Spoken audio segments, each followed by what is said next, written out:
Bueno, tivo lugar unha reunión organizada pola Xunta de Galicia e agradece moitísimo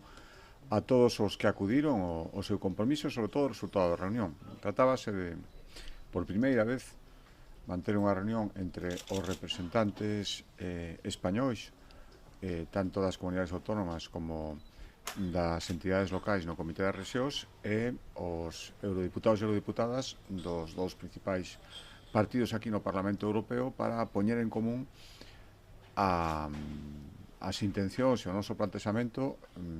diante da negociación que se está producindo agora mesmo do novo marco financeiro plurianual. Por lo tanto,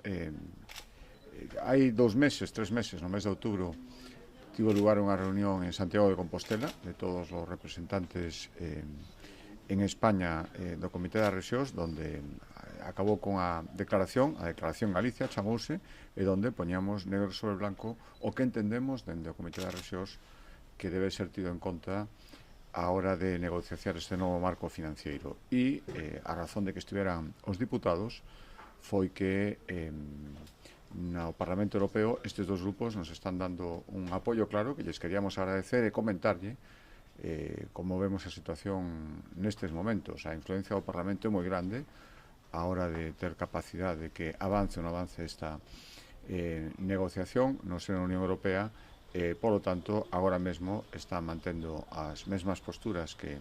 mantemos no Comité das Rexións e queremos agradecer. Estivo tamén presente o embaixador de España ante a Unión Europea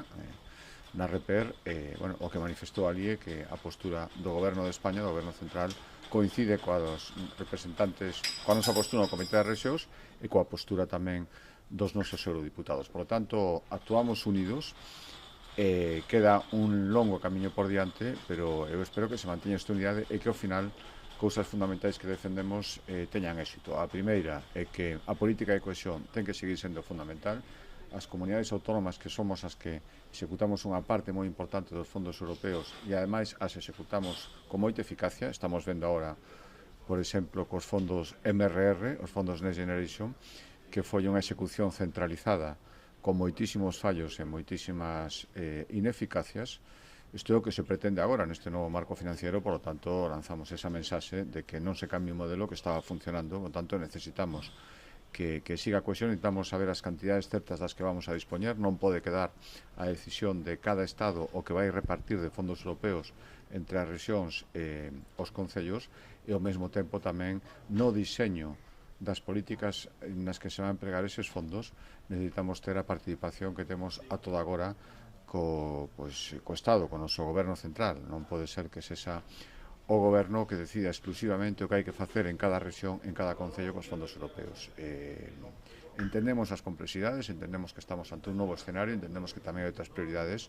pero hai prioridades que deben ser mantidas. E especificamente, por último, insistimos moito no sector primario, e Galicia, como primeira potencia pesqueira regional da Unión Europea, temos unha postura clarísima. Non se poden reducir os fondos en pesca, non pode desaparecer un fondo específico de pesca como